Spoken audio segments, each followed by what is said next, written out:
कृष्णा। तो देखिए आज मैं आप सभी के सारे कन्फ्यूजन दूर करने वाली हूँ। जो शारदीय नवरात्रि की अष्टमी नवमी के लिए इतनी कन्फ्यूजन बनी हुई है इस बार कि अष्टमी कब करें नवमी कब करें। इस वीडियो को देखने के बाद आप सभी की ये सारी कन्फ्यूजन दूर होने वाली है। तो चलिए जानते हैं अष्टमी तिथि कब है, नवमी कब है और हम अष्टमी की पूजा कब करें और कौन सी डेट को करें और शुभ मुहूर्त क्या होगा और पूजा विधि क्या होगी और व्रत का पारण करना है तो वो किस समय करें और जो देवी माता की कन्या पूजन होती है वो कब करें। तो चलिए सारे कन्फ्यूजन और सारी जानकारी मैं आप सभी को इस वीडियो में बताती हूँ। तो 3 अक्टूबर 2024 से शारदीय नवरात्रि की शुरुआत हो चुकी है जो 11 अक्टूबर तक चलेंगी और नवरात्रि के 9 दिनों में प्रत्येक दिन देवी दुर्गा के 9 रूपों की पूजा की जाती है और इस पर्व को पूरे भारत में बहुत ही धूमधाम से मनाया जाता है और माता के आगमन की खुशी में भजन कीर्तन जागरण गरबा और तमाम धार्मिक अनुष्ठान भी किए जाते हैं। माना जाता है कि इन 9 दिनों के दौरान माता रानी अपने भक्तों के बीच पृथ्वी लोक पर ही रहती हैं। ऐसे में माता रानी अपने भक्तों के सारे दुख दर्द दूर कर देती हैं और माता रानी का पूजन और उपासना करने से देवी माँ अपने भक्तों के सभी कष्टों को भी हल लेती हैं और सुख समृद्धि का आशीर्वाद देती हैं। बहुत से लोग इस दौरान 9 दिनों तक उपवास रखते हैं और अष्टमी या नवमी के दिन व्रत खोलकर कन्या पूजन करते हैं क्योंकि किसी किसी के यहाँ अष्टमी तिथि पुजती है और किसी किसी के यहाँ नवमी तिथि की पूजन होकर कन्या पूजन होता है। सभी के यहाँ अपनी अपनी तिथियाँ हैं। ऐसे में आइए जानते हैं कि इस साल शारदीय नवरात्रि की अष्टमी और नवमी हम किस तिथि को और किस मुहूर्त में करेंगे। तो ये सारी जानकारी चलिए मैं देती हूँ आप सभी को और किस मुहूर्त में कौन कौन से शुभ योगों का निर्माण हो रहा है जिसमें हम पूजा करने से माता रानी हमसे प्रसन्न हो जाएंगी और हमें मनवांछित फल की प्राप्ति होगी। तो सबसे पहले जान लेते हैं कि कब है अष्टमी और कब है नवमी और कब है उनका सही डेट और शुभ मुहूर्त कब है। तो इस साल शारदीय नवरात्रि में महाअष्टमी 11 अक्टूबर 2024 को है और इस दिन संधि पूजा भी की जाएगी और पंचांग के अनुसार आश्विन शुक्ल पक्ष की अष्टमी तिथि 10 अक्टूबर 2024 को दोपहर 12:31 से शुरू हो रही है जो 11 अक्टूबर 2024 को दोपहर 12:06 पर समाप्त हो जाएगी और इसके बाद नवमी तिथि लग जाएगी जो कि इस बार शारदीय नवरात्रि में सप्तमी और अष्टमी एक ही दिन है जो 10 अक्टूबर को है और शास्त्रों के अनुसार नवरात्रि में जब सप्तमी और अष्टमी एक साथ ही एक दिन होते हैं तो दुर्गाष्टमी का व्रत उस दिन नहीं करना चाहिए।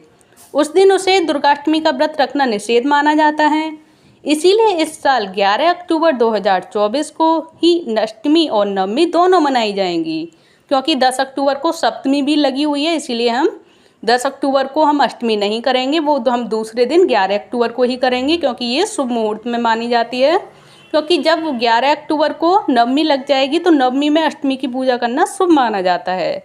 तो जो 11 अक्टूबर को नवमी करना चाहते हैं वो भी उसी दिन 11 अक्टूबर को ही पूजा अर्चना करेंगे माता रानी की और कन्या पूजन करेंगे और जो अष्टमी तिथि के ऊपर जिसकी पूजा होती है वो भी अष्टमी मतलब 11 अक्टूबर को ही मनाएंगे और कन्या पूजन करके माता का व्रत पूर्ण करेंगे। और इसमें अष्टमी और नवमी पर व्रत रखने वाले 11 अक्टूबर को ही व्रत रख सकते हैं और 12 अक्टूबर को व्रत का पारण करेंगे और व्रत का पारण किस समय और कौन से दिन करेंगे ये भी मैं आप सभी को बता देती हूँ। तो शारदीय व्रत का पारण हम करेंगे इस साल। जो शारदीय नवरात्रि व्रत का पारण आप कन्या पूजन के बाद कर सकते हैं। हालांकि नवरात्रि व्रत के पारण के लिए सबसे उपयुक्त समय नवमी की समाप्ति के बाद माना जाता है जब 10वीं तिथि प्रचलित होती है और 10वीं तिथि पर ही व्रत का पारण करते हैं क्योंकि 10वीं तिथि 12 अक्टूबर को होगी तो हम व्रत का पारण करेंगे 12 अक्टूबर को क्योंकि 11 अक्टूबर को हम अष्टमी और नवमी दोनों मना रहे हैं तो दूसरे दिन उसके यानी कि 12 अक्टूबर को व्रत का पारण करेंगे। तो ये रही माता रानी की अष्टमी नवमी और 10वीं के बारे में सारी जानकारी कि हम अष्टमी कब करें और सप्तमी कब हो रही है और अष्टमी और नवमी और 10वीं कब होगी और कब हम व्रत का पारण करें और किस समय करें। और ये सारी जानकारी अगर आप सभी को अच्छी लगी हो तो प्लीज़ वीडियो को लाइक करें, चैनल को सब्सक्राइब करें।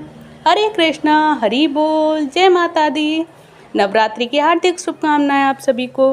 हरे कृष्णा, जय माता दी। तो देखिए आज मैं आप सभी को बताऊंगी जो इस बार दुर्गा अष्टमी हो रही है वो कब हो रही है, 10 तारीख को हो रही है या 11 तारीख को हो रही है। तो ये सारी जानकारी मैं आप सभी को इस वीडियो में बताऊंगी और कौन से दिन कौन से शुभ मुहूर्त में हम पूजा करें माता रानी की कि माता रानी हमसे प्रसन्न हो जाए। तो वो शुभ संयोग भी मैं आप सभी को बताऊंगी क्योंकि ये काफ़ी मुश्किल बात आते हैं ये शुभ संयोग। और इस बार कौन कौन से संयोग हो रहे हैं माता रानी की पूजा करने के लिए, अष्टमी हम कब करें और कौन से शुभ मुहूर्त में करें कि माता रानी हमसे प्रसन्न हो, तो ये सारी जानकारी मैं आप सभी को इस वीडियो में दूंगी। क्योंकि ये काफ़ी टाइम बाद यानी कि 500 साल बाद आया है ये शुभ संयोग, जो कि इसमें अगर दुर्गाष्टमी की पूजा की जाएगी माता रानी की तो ये काफ़ी शुभ माना जाएगा और काफ़ी ज़्यादा खुशियाँ लेकर आएगा। तो जानेंगे इस वीडियो में। तो देखिए, सनातन धर्म में शारदीय नवरात्रि का विशेष महत्व है और इस दौरान माँ दुर्गा की विधि विधान से पूजा की जाती है और इसके साथ ही माँ दुर्गा के निमित्त व्रत रखा जाता है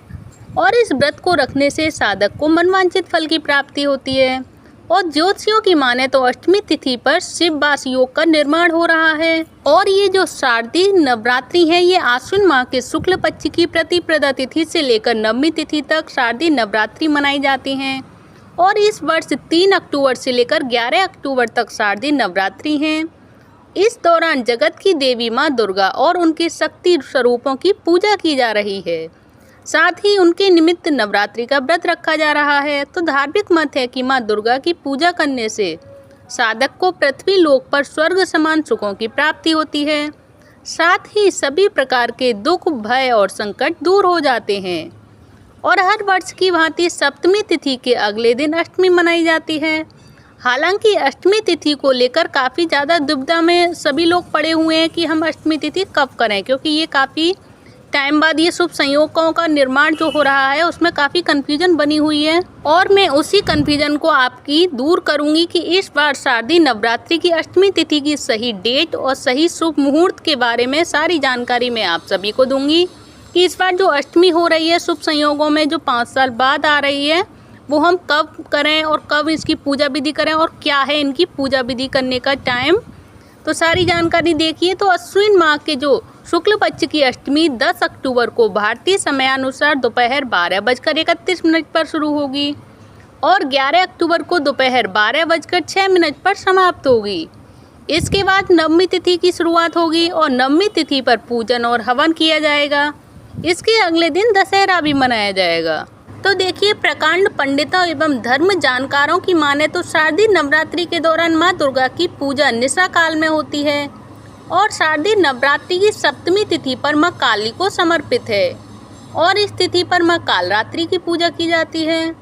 एक ही तिथि पर सप्तमी अष्टमी पड़ने पर अष्टमी व्रत माँ कालरात्रि को समर्पित तिथि में नहीं किया जाता, इसके अगले दिन अष्टमी का व्रत रखा जाता है। इसके लिए अष्टमी व्रत 11 अक्टूबर को रखा जाएगा। वहीं नवमी पूजन एवं हवन भी 11 अक्टूबर को किया जाएगा, जिससे साधक 12 अक्टूबर को व्रत का पारण कर सकते हैं। तो नवरात्रि व्रत जो प्रारंभ हुए थे 3 अक्टूबर को उनका पारण होगा, जो नवरात्रि व्रत हैं शारदीय नवरात्रि व्रत उनका पारण होगा 11 अक्टूबर को। और पंचांग के अनुसार सूर्योदय होगा सुबह 6:20 पर स्टार्ट होगा और सूर्यास्त होगा शाम 5:55 पर और चंद्रोदय का समय है दोपहर 1:55 पर और चंद्रास्त का समय है रात 12:19 पर। वहीं ब्रह्म मुहूर्त होगा सुबह 4:41 से 5:30 तक और विजय मुहूर्त रहने वाला है दोपहर 2:03 से 2:50 तक। गोधूली मुहूर्त रहेगा शाम 5:55 से 6:20 तक और निशिता मुहूर्त रहने वाला है रात्रि 11:43 से 12:33 तक। तो ये है समय मुहूर्त की किस किस समय कौन कौन सा मुहूर्त होगा। अब मैं आप सभी को बताती हूँ कौन कौन से जो शुभ संयोगों का और योगों का निर्माण हो रहा है तो वो कौन कौन से हैं। तो जो शारदीय नवरात्रि की अष्टमी तिथि पर जो दुर्लभ सुकर्मा योग दिन भर रहेगा और जो सुकर्मा योग है वो भी कभी कभी ही आता है। वहीं समापन दशहरा यानी 12 अक्टूबर को देर रात 2:47 पर होगा। ज्योतिष शुभ कार्यों के लिए सुकर्मा योग को शुभ एवं श्रेष्ठ मानते हैं। इस दौरान माँ दुर्गा की पूजा एवं साधना कर सकते हैं और ज्योतिषियों की माने तो सुकर्मा योग में माँ दुर्गा की पूजा करने से साधक को मनवांछित फल की प्राप्ति होती है। और एक तो ये रहा सुकर्मा योग और दूसरा योग कौन सा बन रहा है इस बार, जो बन रहा है शिववास योग। शिववास योग क्या होता है ये भी मैं आप सभी को बता देती हूँ। तो जो शारदीय नवरात्रि की अष्टमी तिथि पर शिववास योग का संयोग बन रहा है, इस शुभ तिथि पर देवों के देव महादेव जगत की देवी महागौरी के साथ रहेंगे और शिववास योग दिन भर रहेगा। इस दौरान भगवान शिव संग मां पार्वती की पूजा करने से सुख और सौभाग्य में वृद्धि होती है। तो देखिए ये है शिववास योग जो कि अष्टमी वाले दिन पड़ रहा है, जो कि काफ़ी खास और शुभ रहने वाला है। अब मैं आपको तीसरा योग बताऊंगी। जो तीसरा शुभ योग हो रहा है वो है करण योग। और करण योग क्या है और करण योग में ये माता रानी की पूजा करने से क्या लाभ मिलेंगे, मैं ये भी आप सभी को बताऊंगी कि ये जो शिव योग हो रहा है, जो सुकर्मा योग हो रहा है, और ये तीसरा है करण योग। करण योग क्या है? तो शारदीय नवरात्रि की षष्ठी तिथि पर बब और बालव करण का निर्माण हो रहा है और ज्योतिषी बब और बालव करण को शुभ मानते हैं। और इस शुभ दिन पर उत्तराषाढ़ा नक्षत्र का संयोग बन रहा है। इन योग में मां दुर्गा की पूजा करने से साधक को शुभ कार्यों में सफलता प्राप्त होती है।